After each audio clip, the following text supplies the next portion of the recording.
नमस्कार। आज हम जो चंबल है उसकी जो सहायक नदी है बनास, उसकी चर्चा करेंगे।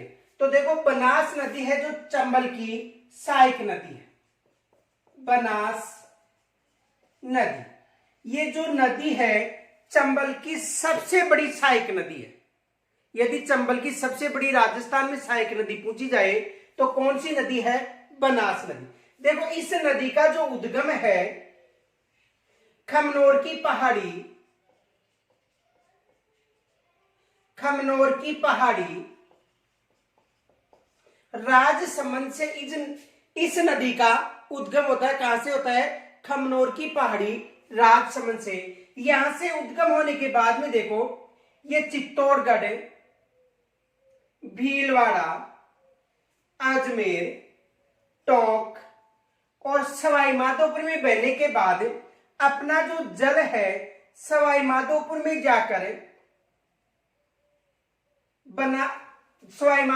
जाकर चंबल नदी में डालती है। यानी ये नदी कहां पर समाप्त होती है? सवाई माधोपुर में होती है। और किस नदी में होती है? चंबल नदी में।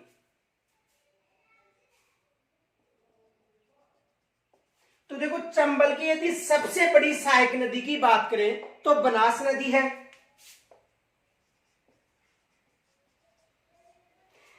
देखो, इसका जो बहाव क्षेत्र है खमनोर की पहाड़ी कहां पर है? राजसमंद में।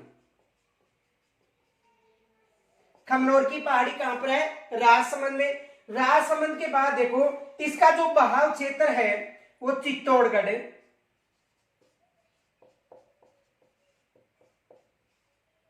चित्तौड़गढ़ के बाद में भीलवाड़ा,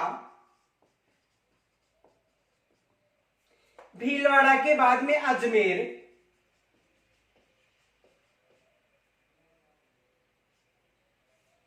टोंक व सवाई माधोपुर।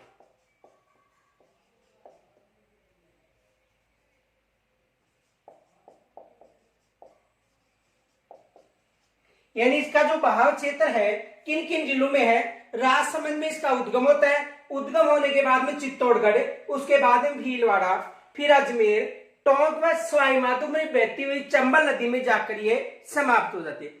जहां पर सवाई माधोपुर में ये समाप्त होती है वहां पर रामेश्वर धाम, देखो रामेश्वर धाम नामक स्थान पर ये सवाई माधोपुर में जाकर क्या हो जाती है? समाप्त हो जाती है।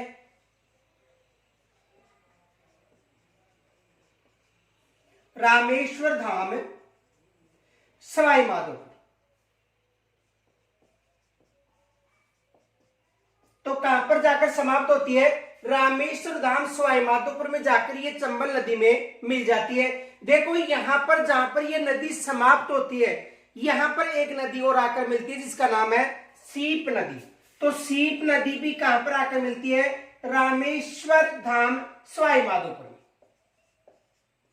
तो यहां पर भी त्रिवेणी संगम बनता है। यानी चंबल नदी पर जो रामेश्वर धाम है यहां पर त्रिवेणी संगम बनता है।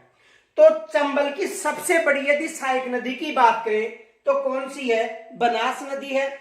और राजस्थान में यदि इसकी चर्चा की जाए तो पूर्णतः बहाव की दृष्टि से सबसे लंबी नदी जो बनास नदी है। अब देखो, इस बनास नदी में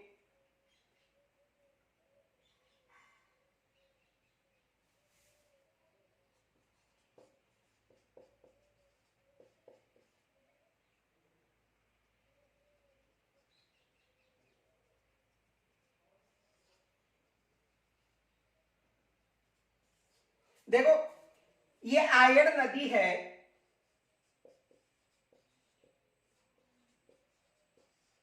और आयड़ नदी का जो जल है उदय सागर झील के बाद, उदय सागर झील के बाद इस नदी को बेड़च के नाम से जाना जाता है। किसके नाम से जाना जाता है?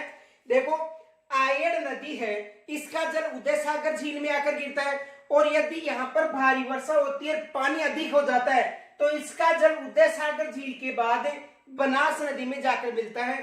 तो उदय सागर झील के बाद इसे बेड़च के नाम से जाना जाता है। एक विशेष याद रखना, आयड़ नदी के तट पर आहड़ सभ्यता विकसित हुई है। ये विशेष याद रखना, एग्जाम में पूछा जा सकता है। कौन सी सभ्यता? आहड़ सभ्यता। आहड़ सभ्यता किस नदी के तट पर विकसित हुई है? आयड़ नदी के तट पर। देखो कई बार एग्जाम में आयड़ नदी न मिलकर बेड़च नदी भी मिल सकता है। तो जो आहड़ सभ्यता है आयड़ नदी के तट पर, और यदि आयड़ वहां पर ऑप्शन नहीं मिलेगा तो क्या मिलेगा? बेड़च।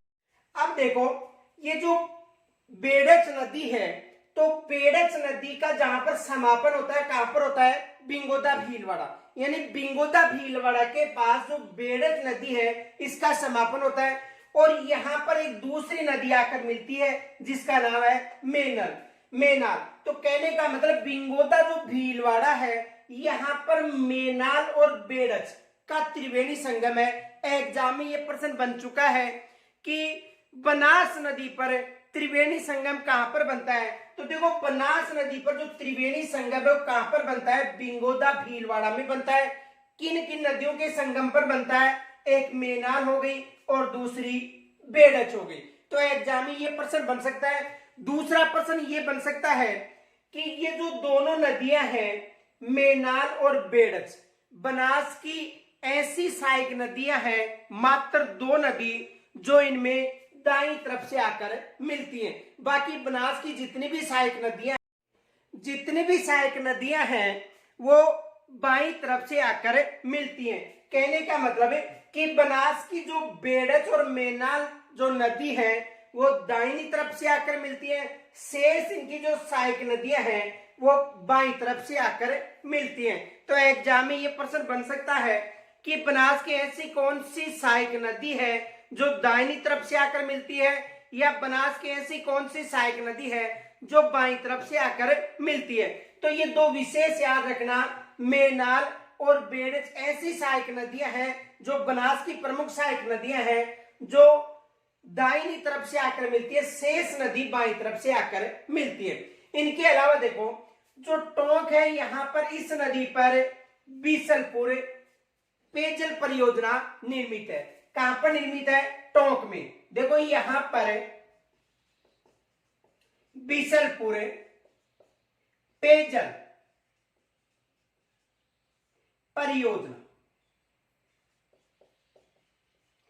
यानी यहां पर जो बनास नदी में टोंक पर है, यानी कहने का मतलब बीसलपुर जल परियोजना है जो राजस्थान की सबसे बड़ी पेयजल परियोजना। ये विशेष याद रखना, ये राजस्थान की सबसे बड़ी पेयजल परियोजना है जो कहां पर निर्मित है? बीसलपुर में, जो टोंक के बीसलपुर क्षेत्र में बनास नदी पर यह जल परियोजना निर्मित है। तो यहां से भी एग्जाम में प्रश्न बन चुका है कि बीसलपुर जल परियोजना कहां पर निर्मित है?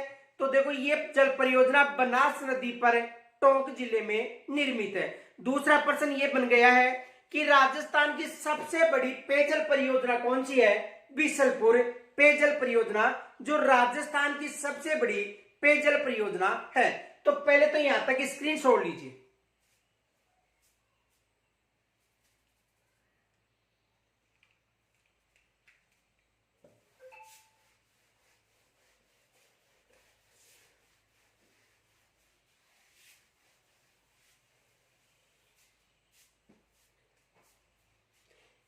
देखो सबसे पहले तो इसका उद्गम की यदि बात करें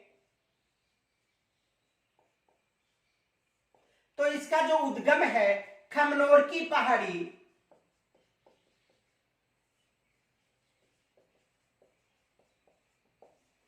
राजसमंद,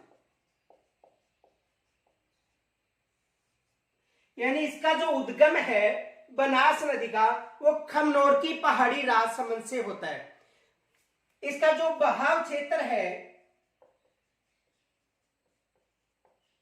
देखो बहाव क्षेत्र है यानी खमनोर की पहाड़ी राजसमंद के बाद चित्तौड़गढ़,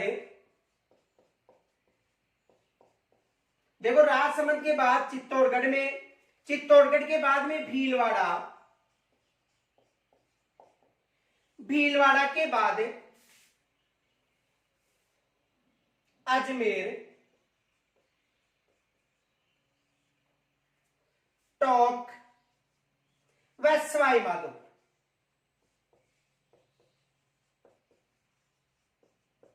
देखो इसका जो बहाव क्षेत्र है, खमनोर की पहाड़ी यानी उद्गम स्थल राजसमंद में होता है, उसके बाद राजसमंद के बाद चित्तौड़, भीलवाड़ा, अजमेर, टोंक व सवाई माधोपुर। कहने का मतलब है कि इसका जो बहाव क्षेत्र है 6 जिलों में है। 6 जिले कौन कौन से हो गए? राजसमंद हो गया, चित्तौड़गढ़ हो गया, भीलवाड़ा हो गया, अजमेर हो गया, टोंक हो गया और सवाई माधोपुर। तो एग्जाम में प्रश्न बन चुका है कि राजस्थान में सर्वाधिक जिलों में बहने वाली नदियां कौन कौन सी हैं। तो 3 नदी विशेष याद रखनी है आपको, जिनका बहाव क्षेत्र 6 जिलों में। देखो कौन सी है, आपको ये सूत्र याद रखना है। चंबल, देखो च का मतलब है चंबल, ब का मतलब है बनास और ल का मतलब है लूनी। इन नदियों का यानी चंबल, बनास और लूनी, ये 3 ऐसी नदियां हैं जिनका बहाव क्षेत्र राजस्थान में 6 जिलों में है। ये विशेष याद रखना। ये पश्चिमी राजस्थान की सबसे लंबी नदी है, ये पूर्णतः बहाव की दृष्टि से राजस्थान की सबसे लंबी नदी है और ये वैसे राजस्थान में बहने वाली सबसे लंबी नदी है। यदि राजस्थान में बहने वाली सबसे लंबी नदी की बात करें तो चंबल नदी है। यदि पूर्णतया बहाव की दृष्टि से राजस्थान में बहने वाली सबसे लंबी नदी की बात करें तो बनास नदी है। और यदि पश्चिमी राजस्थान की बात करें तो लूनी नदी पश्चिमी राजस्थान की सबसे लंबी नदी है। तो ये 3 नदियां ऐसी हैं जिनका बहाव क्षेत्र राजस्थान में सबसे अधिक है, ये याद रखना। और सूत्र याद रखना, चंबल, च का मतलब चंबल, ब का मतलब बनास और ल का मतलब लूनी, जिनका बहाव क्षेत्र 6 जिलों में है। आगे देखो,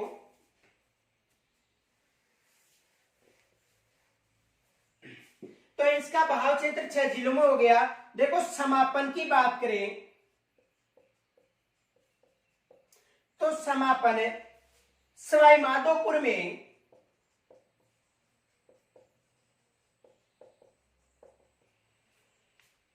रामेश्वर धाम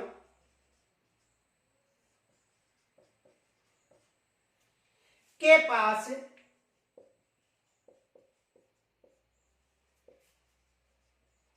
चंबल नदी।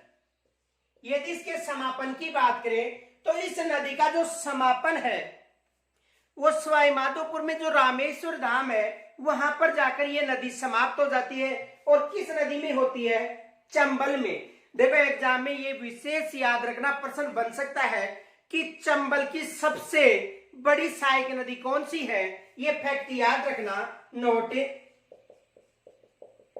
बनास चंबल की या बनास नदी चंबल की सबसे बड़ी सहायक नदी है। सबसे बड़ी सहायक नदी है, ये याद रखना कि जो बनास है चंबल की सबसे बड़ी सहायक नदी है। तो यहां तक स्क्रीनशॉट ले सकते हो।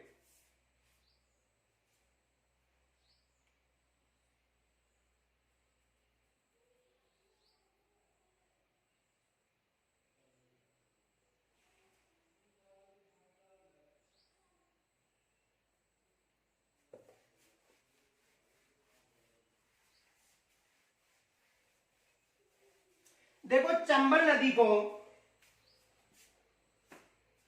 इसका जो उपनाम है,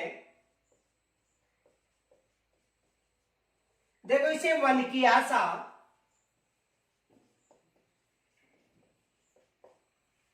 वर्णाशा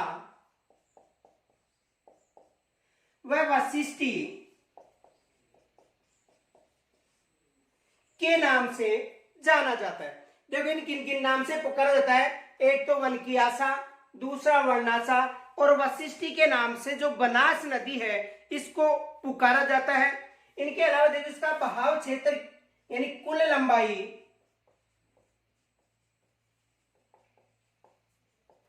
512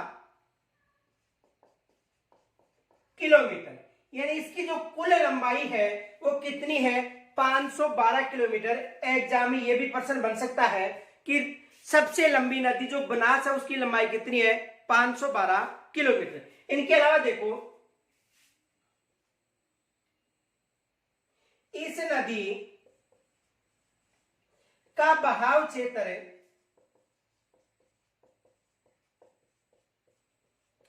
टोंक व अजमेर में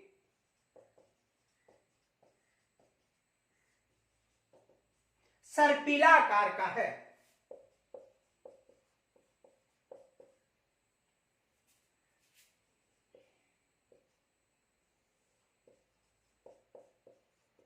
यानी इस नदी का जो बहाव क्षेत्र है अजमेर व टोंक में कैसा है, सर्पिला आकार का है। इनके अलावा देखो, इस नदी के बहाव क्षेत्र में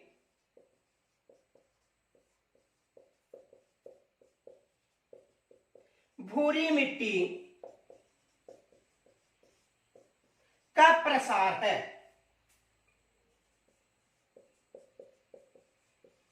यानी जो बनास नदी है इसका जो बहाव क्षेत्र है इसमें किस मिट्टी का जमाव पाया जाता है, भूरी मिट्टी का जमाव पाया जाता है। तो देखो, कहने का मतलब किसका उपनाम पूछा जाए तो वनकियासा, वर्णासा या वशिष्ठी के नाम से जाना जाता है। इसका जो लंबाई है इसकी वो 512 किलोमीटर है।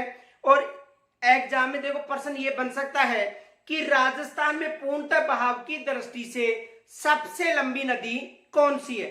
तो राजस्थान में पूर्णतः बहाव की दृष्टि से यदि चर्चा की जाए तो सबसे लंबी नदी कौन सी नदी है, बनास नदी। तो यहां तक पहले स्क्रीनशॉट ले सकते हो।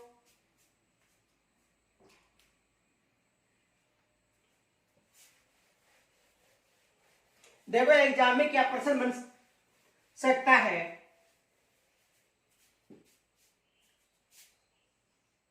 राजस्थान में पूर्णतया बहाव की दृष्टि से सबसे लंबी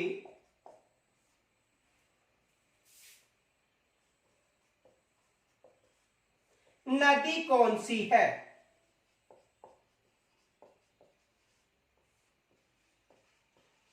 यह प्रश्न बन सकता है कि राजस्थान में पूर्णतः बहाव की दृष्टि से सबसे लंबी नदी कौन सी है। तो देखो, राजस्थान में यदि पूर्णतः बहाव की दृष्टि से पूछा जाए तो सबसे लंबी नदी कौन सी है, बनास नदी। सबसे लंबी नदी कौन सी है, बनास नदी। देखो, लंबाई के आधार पर नदियों से संबंधित केवल 4 प्रश्न बनते हैं, याद रखना। एक प्रश्न तो यह बनता है कि राजस्थान में बहाव की दृष्टि से सबसे लंबी नदी कौन सी है। तो राजस्थान की बात करें तो बनास नदी है। यह दूसरा प्रश्न यह बन सकता है कि राजस्थान में बहने वाली सबसे लंबी नदी कौन सी है, राजस्थान में बहने वाली। तो देखो, राजस्थान में बहने वाली नदी की बात करें तो चंबल नदी राजस्थान में बहने वाली सबसे लंबी नदी है। दूसरा प्रश्न यह बन सकता है कि आंतरिक अपवा तंत्र की सबसे लंबी नदी कौन सी है। तो आंतरिक अपवा तंत्र की यदि बात की जाए तो सबसे लंबी नदी घग्गर है।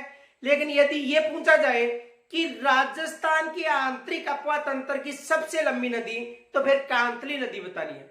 इनके अलावा यदि पश्चिमी राजस्थान की सबसे लंबी नदी पूछी जाती है तो पश्चिमी राजस्थान की सबसे जो लंबी नदी है वो कौन सी नदी है, लूनी नदी। ये याद रखना, क्योंकि लंबाई के हिसाब से केवल 4-5 प्रश्न ही बनते हैं। पूर्णतः बहाव की दृष्टि से बनास नदी, राजस्थान में बहने वाली सबसे लंबी चंबल, आंतरिक अपवा तंत्र की सबसे लंबी घग्गर, राजस्थान में आंतरिक अपवा तंत्र की सबसे लंबी कांतली, और पश्चिमी राजस्थान की सबसे लंबी नदी कौन सी है, लूनी नदी। तो देखो, ये एग्जाम में प्रश्न बन सकता है कि राजस्थान में पूर्णतः बहाव की दृष्टि से सबसे लंबी नदी कौन सी है, बनास नदी। इनके अलावा देखो, इस नदी पर बिंगोदा भीलवाड़ा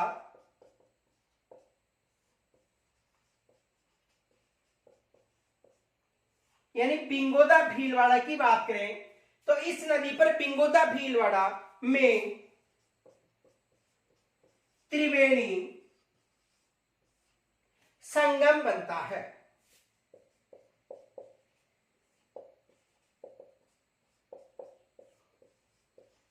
यानी जो बनास नदी है उस पर एक त्रिवेणी संगम बनता है, और वो त्रिवेणी संगम कहां पर बनता है? बिंगोदा भीलवाड़ा में। ये भी याद रखना। तो इस नदी पर बिंगोदा भीलवाड़ा में त्रिवेणी संगम बनता है, और किन किन नदियों के संगम पर बनता है? देखो, बनास, बेड़च और मेना, इन नदियों के संगम पर जो बिंगोदा भीलवाड़ा है, यहां पर इस नदी पर त्रिवेणी संगम बनता है।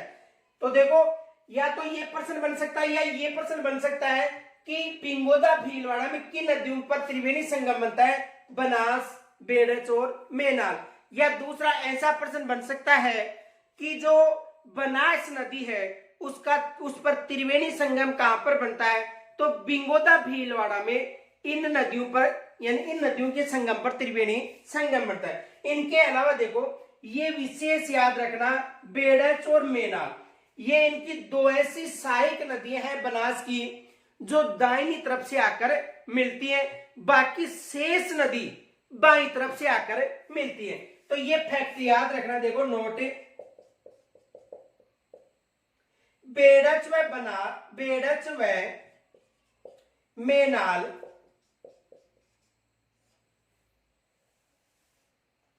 बनास की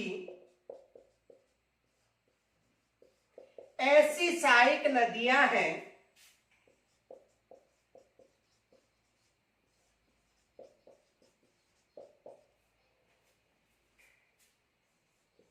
जो दाईं तरफ से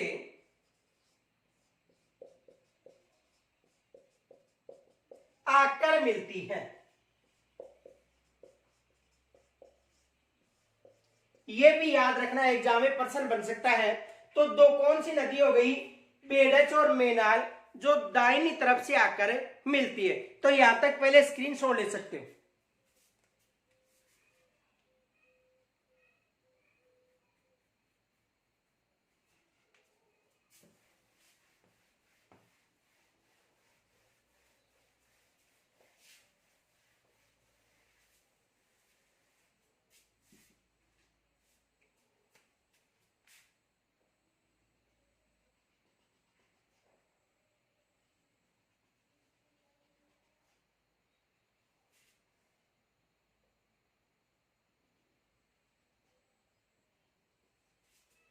देखो, बनास,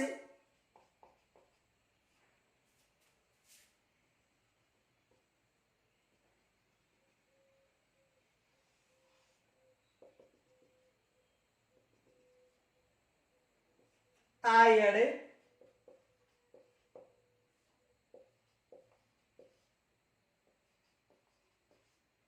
बेड़च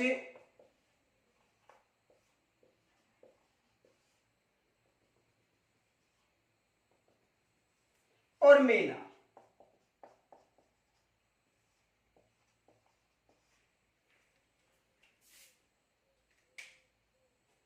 देखो, यानी कहने का मतलब, यहां पर बिंगोदा भीलवाड़ा में, बिंगोदा भीलवाड़ा, बिंगोदा भीलवाड़ा में तीन नदियों के संगम पर, देखो बनास की सहायक नदी बेड़च और मेना, इनके संगम पर त्रिवेणी संगम बनता है। राजस्थान में मुख्यतः तीन त्रिवेणी संगम मोस्ट हैं। एक जो माही नदी पर बनता है, दूसरा चंबल नदी पर बनता है, और तीसरा बनास नदी पर बनता है। तो राजस्थान के तीन त्रिवेणी संगम मोस्ट हैं। देखो, बनास नदी पर जो बेड़च और मेनाल नदियों के संगम पर बिंगोदा भीलवाड़ा में त्रिवेणी संगम बनता है। और ये भी याद रखना कि बेड़च और मेनाल दो ऐसी सहायक नदियां हैं जो दाहिनी तरफ से आकर मिलती है, शेष नदियां बाईं तरफ से आकर मिलती है। अब देखो, ये जो आयड़ नदी है इसका जल उदय सागर झील में आकर गिरता है।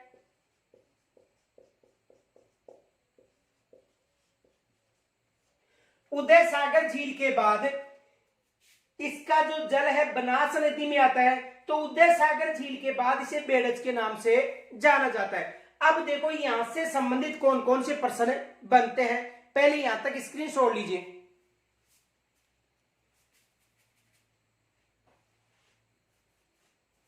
देखो यहां से कौन कौन से प्रश्न बनते हैं। एक तो ये प्रश्न बनता है,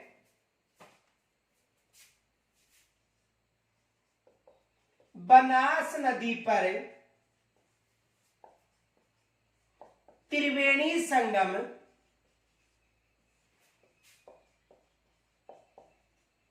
किस स्थान पर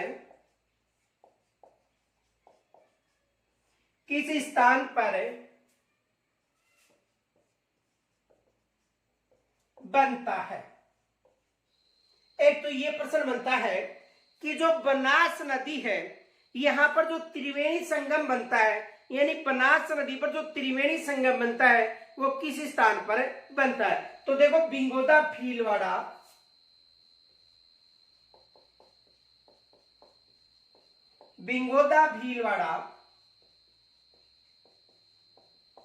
में त्रिवेणी संगम बनता है। और नदियां याद रखना, देखो नदी कौन कौन सी है,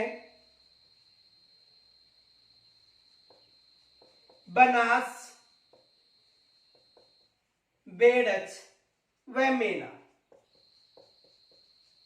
ये नदियां याद रखना, यहां पर त्रिवेणी संगम बनता है। दूसरा देखो प्रश्न ये बनता है,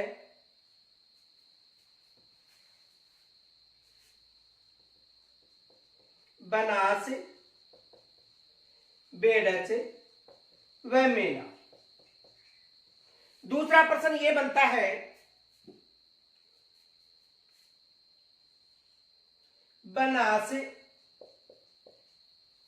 की ऐसी कौन सी सहायक नदी है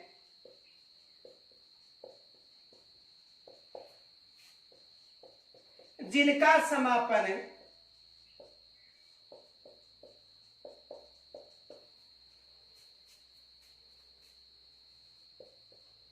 दाईं तरफ से आकर होता है।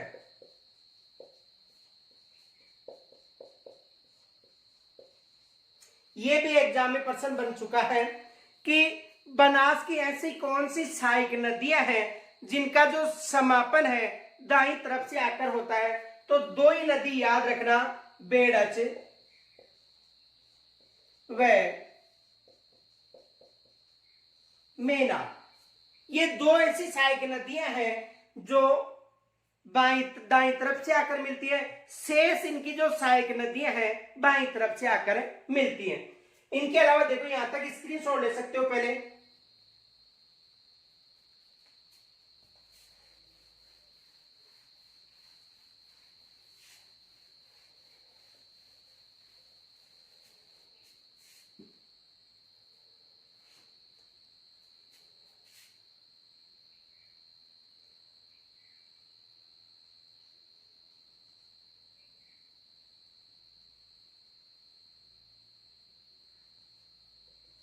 देखो जो बेड़च नदी है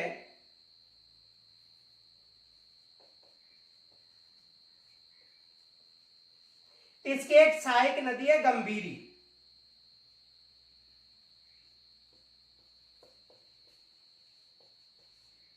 किसकी सहायक नदी है? बेड़च नदी की एक सहायक नदी है गंभीरी। और इन दोनों के संगम पर एक पठार है जिसे मेसा का पठार कहा जाता है। मेसा का पठार, कौन सा पठार कहा जाता है? मेसा का पठार कहा जाता है। और इस पठार पर चित्तौड़गढ़ दुर्ग स्थित है।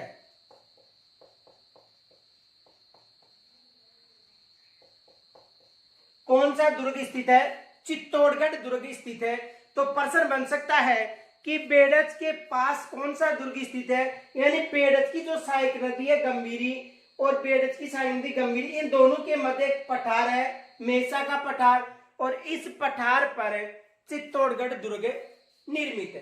तो देखो ये भी एग्जाम में प्रश्न बन सकता है। अब देखो जो बनास नदी है इस पर जो त्रिवेणी संगम बनता है, इनके अलावा देखो दो मोस्ट त्रिवेणी संगम और बनते हैं। एक बनता है माही नदी पर, यानी सोम जाखम और माही नदी का जो संगम है वेणेश्वर धाम, वहां पर त्रिवेणी संगम बनता है।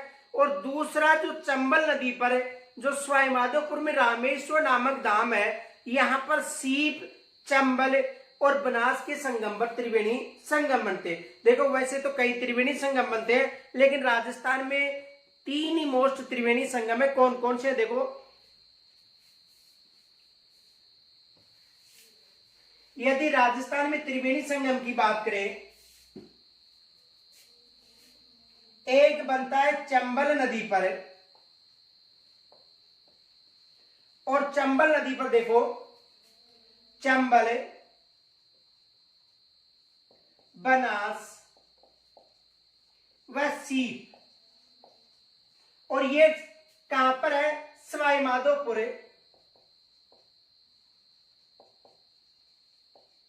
यानी सवाई माधोपुर में जो रामेश्वर धाम है, यहां पर ये त्रिवेणी संगम बनता है। तो एक तो चंबल नदी पर बनता है, चंबल, बनास और सीप, यानी रामेश्वर धाम सवाई माधोपुर में। एक तो ये त्रिवेणी संगम पूछा जा सकता है। दूसरा देखो बनास नदी पर, और बनास नदी पर देखो बिंगोदा भीलवाड़ा में,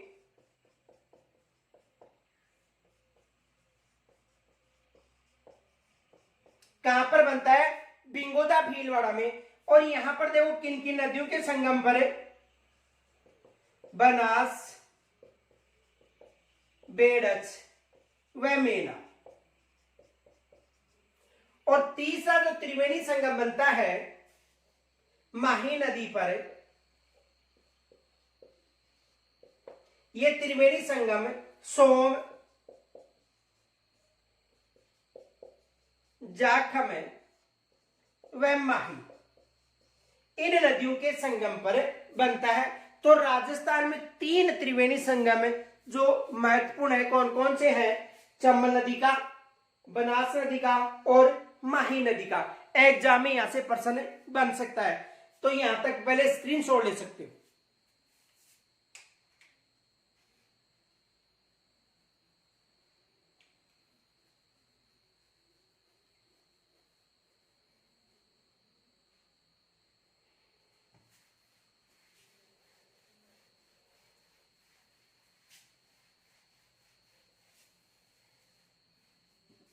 देखो बनास नदी पर बीसलपुर बांध है, टोडाराय सिंहपुर टोंक में। तो एग्जाम में यहां से भी प्रश्न बनता है। देखो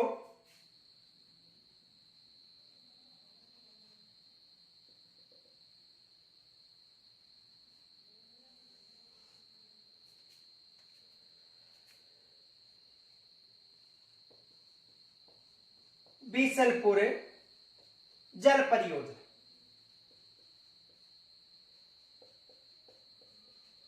राजस्थान की सबसे बड़ी पेयजल परियोजना है, ये याद रखना। जो बीसलपुर जल परियोजना है राजस्थान की सबसे बड़ी पेयजल परियोजना, राजस्थान की सबसे बड़ी पेयजल परियोजना है। कौन सी है, बीसलपुर पेयजल परियोजना। और ये किस नदी पर निर्मित है, बनास नदी पर। किस नदी पर निर्मित है, बनास नदी पर है। और टोडाराय सिंहपुरा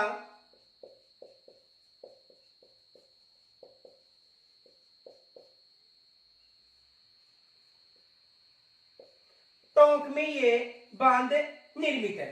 तो प्रश्न बन सकता है कि राजस्थान की सबसे बड़ी जो पेयजल परियोजना है वो किस नदी पर निर्मित है। तो राजस्थान की सबसे बड़ी पेयजल परियोजना है वो किस नदी पर निर्मित है, बनास नदी पर। कहां पर निर्मित है, टोंक में, टोडाराय सिंहपुरा में निर्मित है।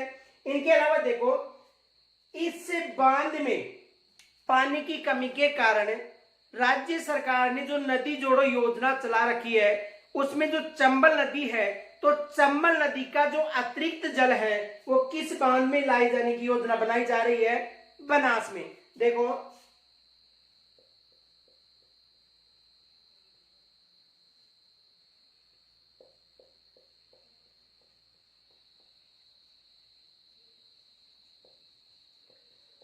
चंबल नदी, और चंबल नदी राजस्थान में बहने वाली एकमात्र वर्ष पर्यंत बहने वाली नदी है। इस नदी पर देखो इसमें एक सहायक नदी आकर मिलती है और इस नदी का नाम है ब्राह्मणी नदी। कौन सी नदी है? ब्राह्मणी नदी है। देखो चंबल की सहायक नदी ब्राह्मणी नदी है, जो हरिपुरा चित्तौड़गढ़ से इसका उद्गम होता है। ब्राह्मणी नदी का उद्गम कहां से होता है? हरिपुरा चित्तौड़गढ़ से। ये जहां पर समाप्त होती है, यहां पर देखो इसका जो समापन होता है, यहां पर चूलिया जलप्रपात, चूलिया जलप्रपात निर्मित होता है। कौन सा जलप्रपात निर्मित होता है? चूलिया जलप्रपात। देखो चंबल नदी की जो सहायक नदी है ब्राह्मणी नदी, इसका जो उद्गम है हरिपुरा चित्तौड़गढ़ से होता है, हरिपुरा गांव चित्तौड़गढ़ से।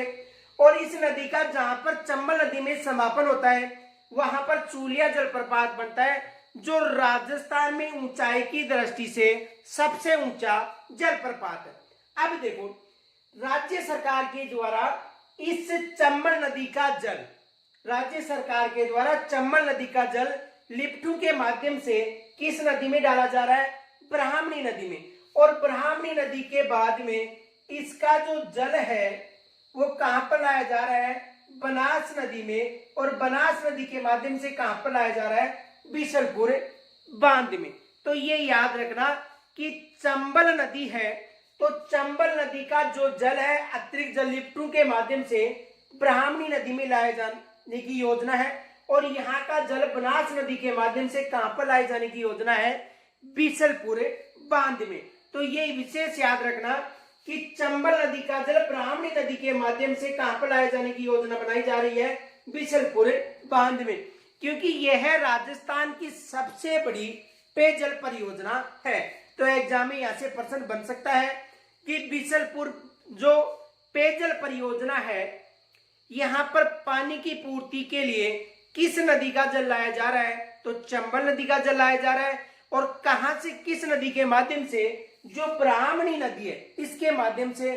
और ब्राह्मणी नदी के संगम पर चूलिया जलप्रपात बनता है, जो राजस्थान में सबसे ऊंचा जलप्रपात है। तो यहां तक स्क्रीनशॉट ले सकते हो।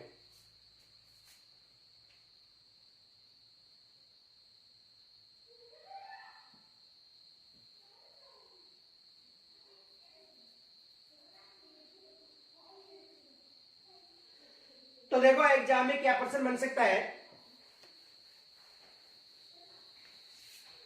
देखो एग्जाम में ये प्रश्न बन सकता है, राजस्थान की सबसे बड़ी पेयजल परियोजना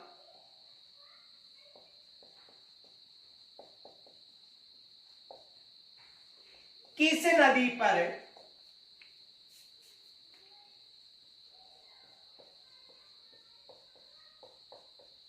निर्मित है? तो राजस्थान की सबसे बड़ी पेयजल परियोजना किस नदी पर निर्मित है? बनास नदी।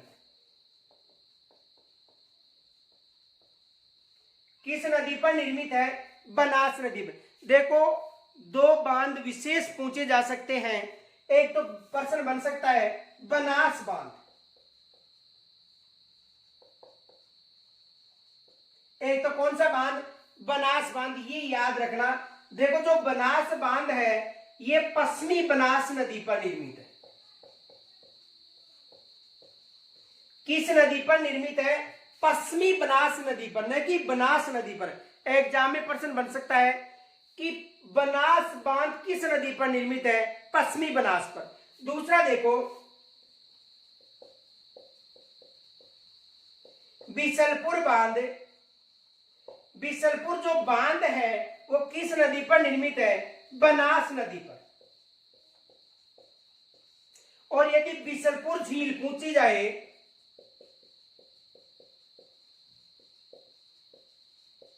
तो बिसलपुर झील का निर्माण जो विग्रहराज चतुर्थ थे उन्होंने अजमेर में करवाया था। बिसलपुर झील का निर्माण विग्रहराज चतुर्थ, जिसे बिसलदेव तृतीय के नाम से भी जाना जाता था, तो इन्होंने इस झील का जो निर्माण था वो कहां पर करवाया था? अजमेर में। ये भी विशेष याद रखना। लेकिन ये तो विशेष याद रखना कि बनास बांध किस नदी पर निर्मित है? पश्चिमी बनास पर निर्मित है। यहां से एग्जाम में प्रश्न बन सकता है कि जो बनास बांध है किस नदी पर निर्मित है? तो पश्चिमी बनास पर। और बनास नदी पर कौन सा बांध निर्मित है? बनास नदी पर बिसलपुर बांध निर्मित है। यहां से एग्जाम में प्रश्न बन सकते हैं, तो यहां तक स्क्रीनशॉट ले सकते हैं।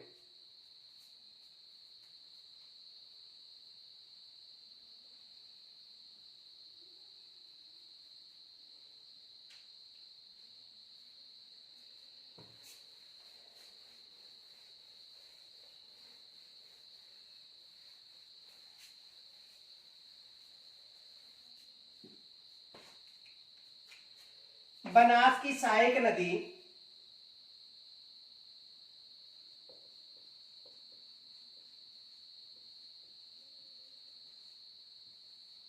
देखो, बनास की सहायक नदी में बेडच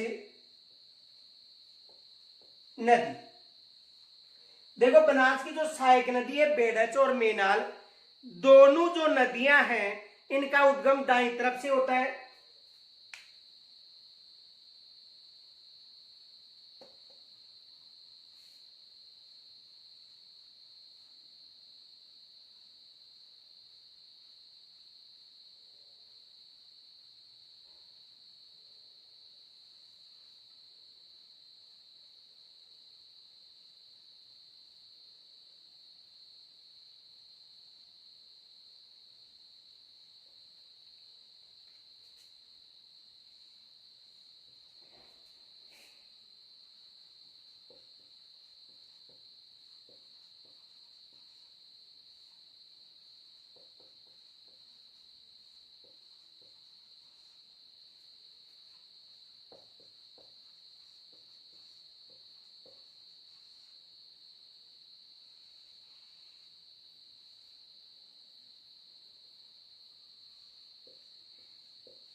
तो देखो, जो बेडच नदी है किसकी सहायक नदी है? बनास की सहायक नदी है।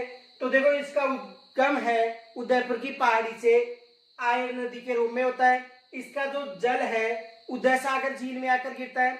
उसके बाद अतिरिक्त जल है बनास नदी में जाता है, तो उदय सागर झील के बाद इसे बेडच के नाम से जाना जाता है। एग्जाम में प्रश्न बन चुका है, बन भी सकता है कि आयड़ नदी को उदय सागर झील के बाद किस नाम से जाना जाता है? तो आयड़ नदी को उदय सागर झील के बाद किसके नाम से जाना जाता है? बेडच के नाम से जाना जाता है। बेडच की जो सहायक नदी वो कौन सी है? गंभीरी। तो बेडच की सहायक नदी गंभीरी और जो बेडच है इनके मध्य मेसा का पठार है, और इस पर कौन सा दुर्ग है? मेसा के पठार पर चित्तौड़गढ़ दुर्ग है। और जहां पर बेडच नदी जाकर समाप्त होती है वहां पर मेनाल नदी भी आकर समाप्त होती है, जो बिंगोदा भीलवाड़ा नामक स्थान पर होती है, और यहाँ पर त्रिवेणी संगम बनता है। तो यहां तक पहले स्क्रीनशॉट ले सकते हो।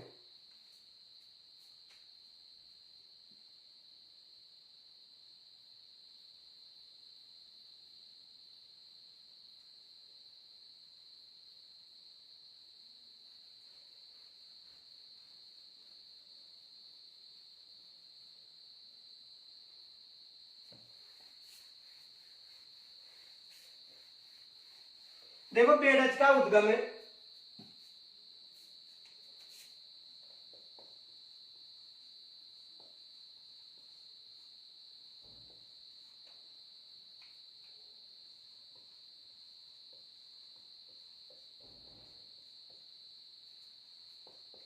गोगुंदा की पहाड़ी के उत्तर दिशा से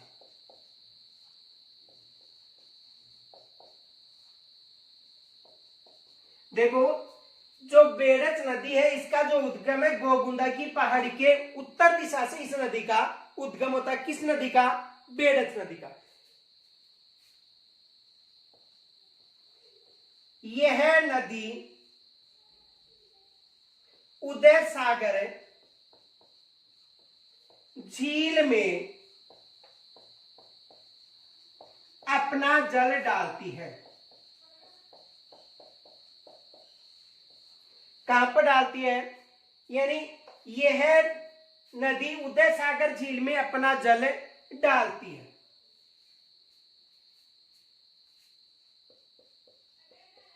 कहां पर डालती है?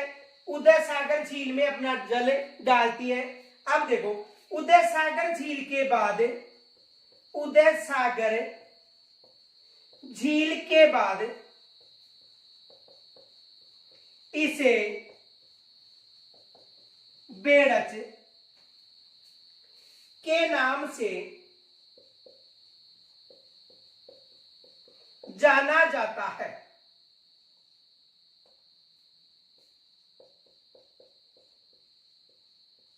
यानी ये नदी उदय सागर झील में अपना जल डालती है और उदय सागर झील के बाद इसे बेड़च के नाम से जाना जाता है। यहां से भी प्रश्न बन सकता है। देखो, समापन है।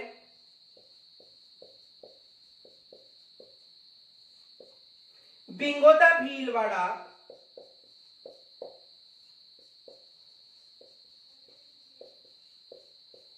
के पास बनास नदी, इनका जो समापन है वो बिंगोदा भीलवाड़ा के पास बनास नदी में होता है। और एक याद रखना, जो आयड़ नदी है, कौन सी नदी? आयड़ नदी।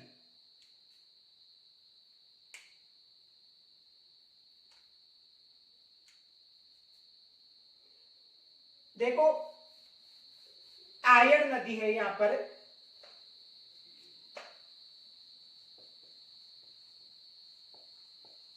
आयड़ नदी, यह इसे बेड़च भी बोल सकते हैं। दोबारा समझो, देखो, यानी आयड़ नदी है तो आयड़ नदी का उद्गम गोगुंदा की पहाड़ी के उत्तर की तरफ से होता है। और ये नदी यानी आयड़ नदी, आयड़ नदी उदय सागर झील में अपना जल डालती है। कहां पर डालती है? उदय सागर झील में। और उदय सागर झील में अपना जल डालने के बाद में यदि उदय सागर झील से इसका जल बनास की तरफ आगे जाता है, यानी अधिक जल होने के कारण, तो उदय सागर झील के बाद इसे किस नाम से जाना जाता है? बेड़च के नाम से। ये याद रखना, उदय सागर झील के बाद इसे बेड़च के नाम से जाना जाता है। और ये इसका जो समापन है वो कहां पर होता है? बिंगोदा भीलवाड़ा में। किस नदी में होता है? बनास नदी। तो देखो, इससे संबंधित जो प्रश्न है कौन कौन से बन सकते हैं, पहले तो यहां तक स्क्रीनशॉट ले सकते हो।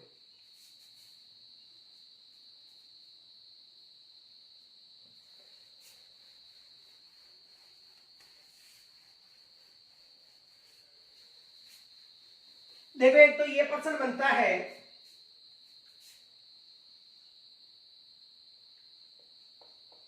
आयड़ नदी अपना जल उदय सागर, आयड़ नदी अपना जल उदय सागर झील में डालती है, तो बताओ उदय सागर झील के बाद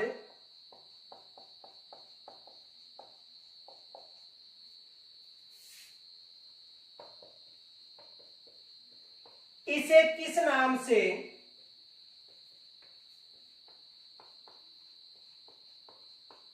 जाना जाता है? एक तो ये प्रश्न बनता है कि जो आयड़ नदी है वो अपना जल उदय सागर झील में डालती है, और उदय सागर झील के बाद जो आयड़ नदी है उसे किस नाम से जाना जाता है? तो इसे देखो बेडज के नाम से जाना जाता है। किसके नाम से जाना जाता है? बेडज के। दूसरा प्रश्न ये बन सकता है, आयड़ नदी के तट पर कौन सी सभ्यता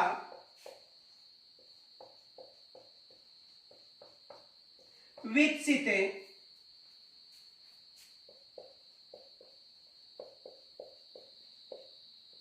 हुई है? यह भी प्रश्न बन सकता है।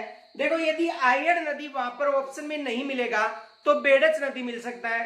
प्रश्न बन सकता है कि जो आयड़ नदी है इसके जो तटीय क्षेत्र है या इसके पास कौन सी सभ्यता विकसित हुई है?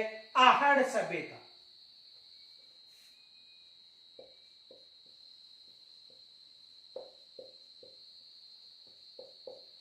कौन सी सभ्यता विकसित हुई है? आहड़ सभ्यता। और आहड़ सभ्यता को ताम्र सभ्यता की नगरी के नाम से भी जाना जाता है। यानी ये जो सभ्यता है इसे ताम्र नगरी किसके नाम से जाना जाता है? ताम्र नगरी के नाम से भी जाना जाता है। और यदि ताम्र सभ्यता की जननी की बात करें तो ताम्र यानी भारतीय ताम्र सभ्यता की यदि जननी की बात करें तो गणेश्वर सभ्यता बताना है। और यदि ताम्र नगरी की बात करें तो कौन सी सभ्यता बतानी है? आहेड़ सभ्यता। ये सभ्यता किस नदी के तट पर? आयड़ नदी के तट पर विकसित हुई है। तो एग्जाम में इस नदी से संबंधित दो प्रश्न बन सकते हैं। एक प्रश्न ये कि आयड़ नदी अपना जल उदय सागर झील में डालती है, तो बताओ उदय सागर झील के बाद इसे किस नाम से जाना जाता है? बेडज के नाम से जाना जाता है। दूसरा, आयड़ नदी के तट पर कौन सी सभ्यता विकसित हुई है? आहड़ सभ्यता विकसित हुई है। और आहड़ सभ्यता को ताम्र नगरी के नाम से भी जाना जाता है। एक प्रश्न ये भी बन सकता है, पहले यहां तक स्क्रीनशॉट ले सकते हो।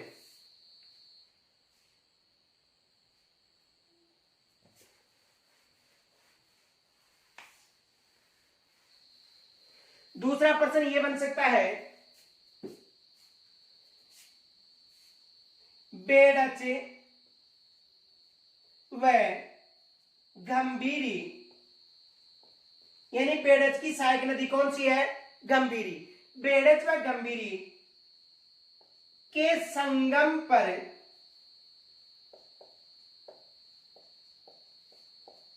मेसा का पठार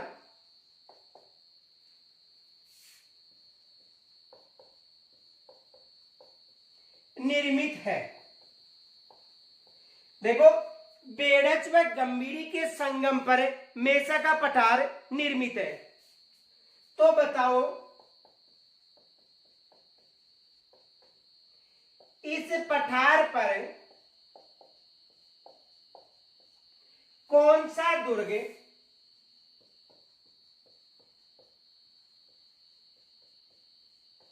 निर्मित है? तो बताओ इस पठार पर कौन सा दुर्ग निर्मित है? तो देखो इस पर चित्तौड़गढ़ दुर्ग,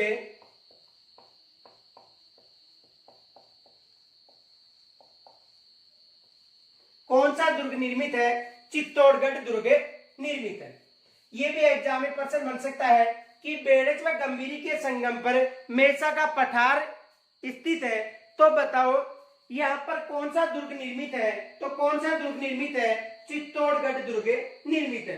इनके अलावा देखो ये जो बेडज नदी है, इस नदी की जो कुल लंबाई यानी बेडज नदी है या जो आयड़ या बेडज दोनों है, तो इनकी जो लंबाई है 157 किलोमीटर। ये भी याद रखना,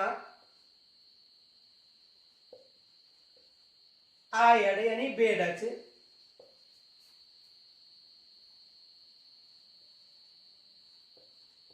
नदी की लंबाई 157 किलोमीटर है। कितनी है? 157 किलोमीटर। किस नदी की? यानी आयड़ या बेडक नदी की जो लंबाई है 157 किलोमीटर है। एग्जाम में ये भी प्रश्न बन सकता है कि कौन सा दुर्ग किन नदियों के संगम पर है, तो चित्तौड़गढ़ दुर्ग जो गंभीरी व बेडक नदी इनके संगम पर निर्मित है। राजस्थान में दो ही ऐसे दुर्ग हैं जो लिविंग पोर्ट दुर्ग है, जिसमें पहला चित्तौड़गढ़ दुर्ग है और दूसरा कौन सा दुर्ग है, जैसलमेर। और एकमात्र यह ऐसा दुर्ग है जिस पर कृषि कार्य की जाती है, किस पर, चित्तौड़गढ़ दुर्ग पर। इनके अलावा देखो जो विजय स्तंभ है, जिसे विश्व मूर्ति कोष खजाना भी कहा जाता है, तो विजय स्तंभ राजस्थान जो माध्यमिक शिक्षा बोर्ड है उसका लोगो है तथा राजस्थान पुलिस का लोगो है। तो ये विशेष याद रखना। तो यहां तक यदि कोई समस्या हो तो कमेंट्स के द्वारा मुझे जरूर बताना। इनके अलावा जो शेष पार्ट है वो कल लेकर आएंगे। तब तक के लिए नमस्कार।